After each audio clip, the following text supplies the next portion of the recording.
as an editor, one of the things, even though journals will always ask, I can't believe the number of people that send their papers in without recommending reviewers. Like, you're really missing an opportunity to basically pick your referees. So you should never send a paper into it. That doesn't mean they'll use them, but it's a particularly important opportunity. So you're all going to get, or you already have been rejected. I'm going to talk a little bit about what to do when you get rejected. The first thing is, I think everybody, no matter how senior you are, gets a little bit annoyed and depressed after you get rejected. This is common. When I give a longer version of this talk, I go through all the examples of famous papers that have been rejected. So just know you're in really, really good company. Every one of the faculty on this call has had many rejected papers. So just welcome to the club. I'm briefly just going to talk about what to do when you get rejected without reviews, what to do when you're rejected with reviews, and what to do with the revise and resubmit. You probably can't read this, but this is a rejection from critical care medicine. And I'm not sure that they're still doing this, but critical care medicine used to have, and so is at least one other journal that I'm aware of, has a rejection that reads in, like, it's brutal. But actually, when you read it really, really carefully, and this was a rejection where I actually had to email the editor and say, what is this? Is this a rejection? Is it a revise and resubmit? What is this? And as it turned out, even though it says in this letter several times that the probability of publication is low, this was a paper that ended up getting accepted. So the first thing to make sure of when you get a rejection is just make sure that it's actually a rejection. Some of the journals that I do some reviewing and editing for have something that they call an open reject, where it's a reject without reviews, but it leaves open the possibility of resubmitting a significant rewrite. So just make sure that your rejection is actually a rejection. Sometimes that can be a little bit hard to figure out. Well, as Laurent said, a lot of times your rejection will occur at the editor level. And to be quite honest with you, there probably isn't a lot you can do about that. And maybe if you're Laurent Bouchard, there are some things you can do about that. But for the most part, I think when you get rejected without reviews, particularly when you're taking that long shot at JAMA or that long shot at the New England, when they've made an editor decision and you get that very, very polite boilerplate email, I think the best thing to do is just move on to the next journal and do it quickly. You don't really have any information to revise, but do reformat. It looks pretty bad when it pretty obviously the paper is formatted for a different journal and it comes to with different, for example, structured abstract headings. That looks bad. Editors don't look kindly on the fact that they all know what you're doing, but it looks bad. Also looks bad when your cover letter is dear Howard Bachner, when it should be dear Laurent Bouchard. So just make sure that your cover letter, if you've included one, everything's reformatted, and just move on quickly. It's probably not a good idea to let a lot of time go on. So what do you do if you're rejected with reviews? So after you go through the phases of grieving that we all go through, and you move around to acceptance, after my first few phases usually include anger, but the thing to do is you can certainly just move on to the next journal and reformat only. I think that's risky, and I just saw this happen with my editor hat on, with reviewers who got the same, they just got unlucky, the authors just got unlucky, and the paper went out to the same reviewer, and I got to tell you, he was pissed because it was completely unchanged from a version that he'd seen. So don't do that. I think it certainly is an efficient way to move through. But if you're rejected with reviews, I think the best thing to do, particularly for the people at the level on this call, I think the best thing to do is to just pretend it was a revise and resubmit. So go through the revisions, act like you're revising it for resubmission to that journal. figure out what you'd say, figure out what you're going to do, and then just submit it to the next journal on your list. I think that's a very safe thing to do.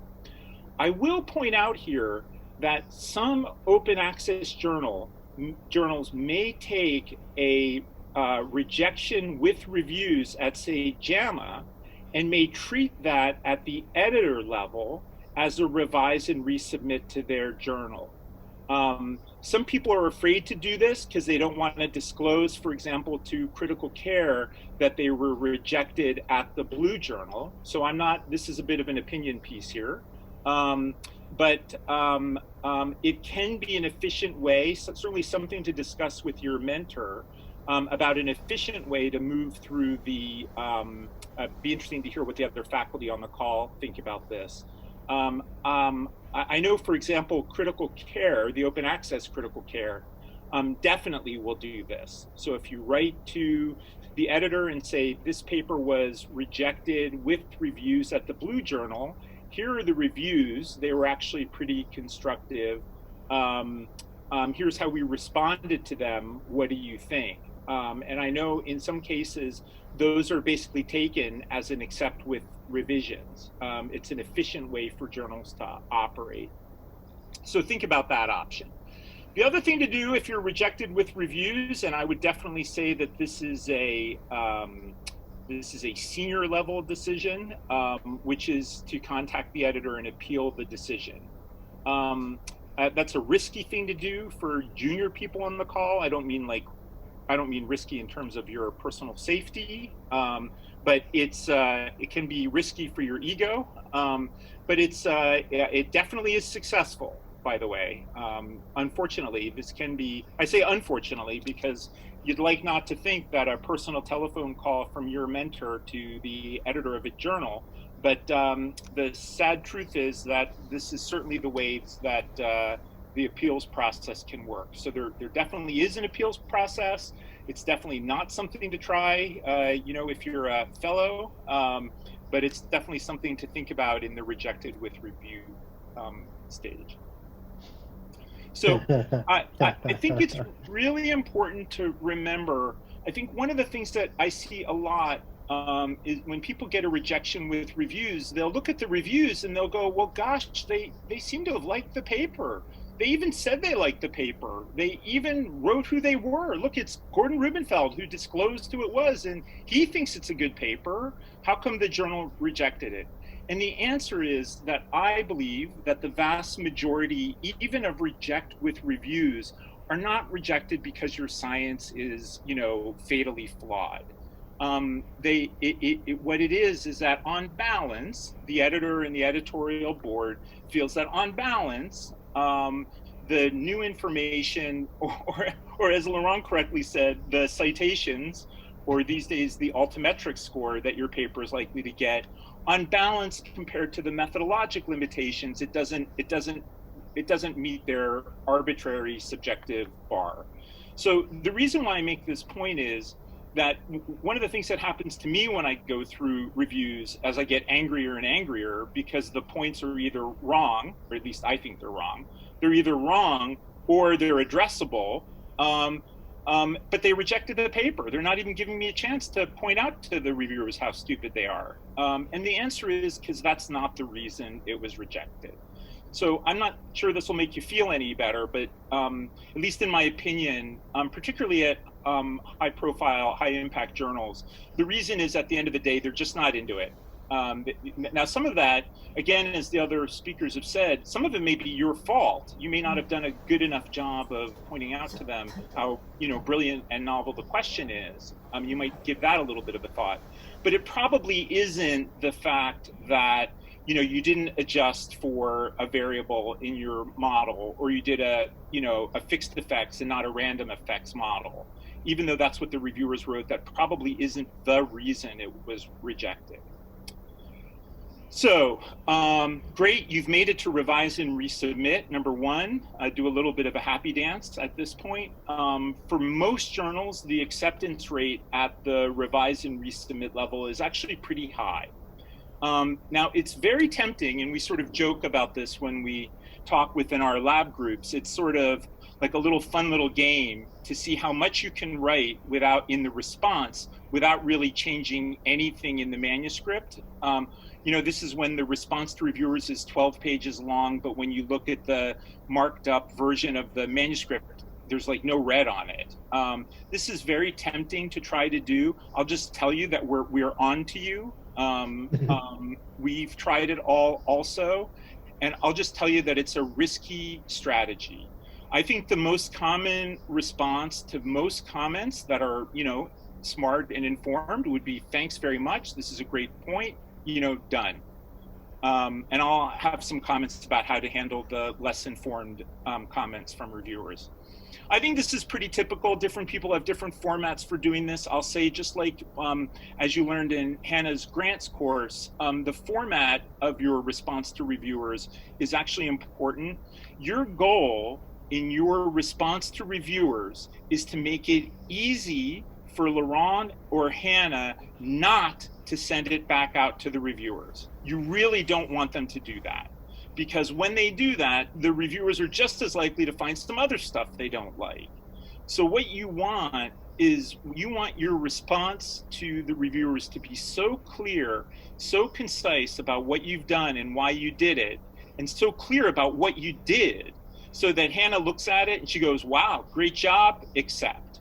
And that you don't want her to be confused about your response when she looks at your response and it's garbled, the comments are a bit unclear what part the reviewer said, what part is your response. You want it to be very clear in the format. So quote the section of the reviewer's comment, put your response, and then specifically say what the changes to the manuscript were and quote yourself about what those changes are. I will say, one of the things that I do that I find both helpful as a reviewer and when I respond to reviewers is, it will frequently be the case that several reviewers will sort of focus in on the same thing. Lump those together so that when you get to comment 3 from reviewer 2, all you need to say is, see my response to, you know, comment 1 from reviewer 1. Or lump those comments together and say something like, several of the reviewers commented on our propensity model, and then answer them that way. I'll tell you one little trick there is, when you lump things together like that, you can, I see this call is being recorded, but you can sometimes elide or overlook 1 or 2 of the sub-comments of the reviewers that you may not want to do. So by lumping the reviewers' comments together, you can sort of lump and edit and respond selectively. But maybe that's an advanced approach. Some changes you should just make without even thinking about it. Frequently, reviewers will want you to cite their papers. So when reviewers ask you to add references, just add them. This next point is mostly my opinion, but since those of you who've been to the Journal Club know that I don't even read discussion sections in papers, I'm pretty liberal with changing my discussion section pretty liberally. I don't have big fights with reviewers about what to put in the discussion, although I'll give you a time when that's not the same. And also copy editing things. Hannah will tell you pretty hilarious stories going back and forth with JAMA editors who made the silly mistake of trying to revise her pellucid prose. But my opinion is, when JAMA wants to copy edit you, you more or less do it. Reviewers and editors look kindly on your hard work. So one of the things that really impresses reviewers and makes it harder for them to reject a paper at this stage is do extra work. Don't write 20 pages about why doing the model that they suggest is dumb. Do the model, tell them it's dumb, and then tell them you're not going to include it in the paper. Try not to use the word dumb, but you get the idea. So here's some text actually from some responses that I took from some responses to reviewers. One was a really ridiculous looking table that a reviewer wanted, which we went ahead and put into the supplemental table. It was completely unreadable. But we said, hey, okay, sure, reviewer, we made your unreadable table. We put it in the supplement, you know, have fun. Just do that stuff. Sometimes it's a lot easier to just do it. do the work, and this will really ingratiate you to the editors. Okay. Now, what happens if they ask you to do something that you really, really don't want to do? So that's fine, but you should use these comments sparingly. These are the comments that start, we respectfully disagree with the reviewer. When you do that, you should be prepared to present many references for why the reviewer is wrong, not that you just have a different opinion. And then changes to the manuscript will be none. We made no changes to the manuscript based on that. This is what I say when the reviewer really wants to write my discussion section for me and it's really annoying me. I write this. The reviewer offered many comments on our discussion section, which we found interesting. We suggest that the editor offer the reviewer the opportunity to provide this perspective in an accompanying editorial to our paper.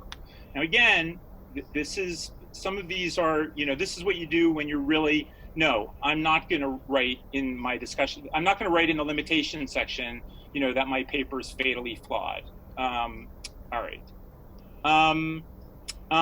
Finally, another suggestion is put it back in the editor's lap. So sometimes reviewers will ask you to add a lot of additional analyses that complicate the paper. Sometimes they want to write a discussion section that goes far over the word limit for the journal. So sometimes, I've done this usually in that latter case where they're really trying to write the discussion. And I write something like, we tried to include all of the reviewer's comments in our discussion section and ran up against the word count for the journal. If the editor, basically, if the editor would like us to add all of this, we're going to need some leeway on the word count. So there are times when you sort of get into a back and forth with reviewers. This is usually when, unfortunately, you haven't convinced Hannah to accept the paper without sending it back out to reviewers. She sends it back out to the reviewers. They have more comments, and now you really are having trouble figuring out which way to go. And sometimes an appeal to the editor to resolve this. Oh, so this is my, I'm sure many people know this story, but as you know, the original paper, this is what I think about when I get rejected. I think probably everybody knows that the original Mashbon Petty paper, that's Tom Petty there in his bow tie, was rejected at the New England Journal, rejected at JAMA, rejected at a journal I'm not even sure is still published. And then the authors did the, really sort of OG move of going from the American Journal of Surgery back up the ladder to Lancet, where it was accepted and of course is highly cited.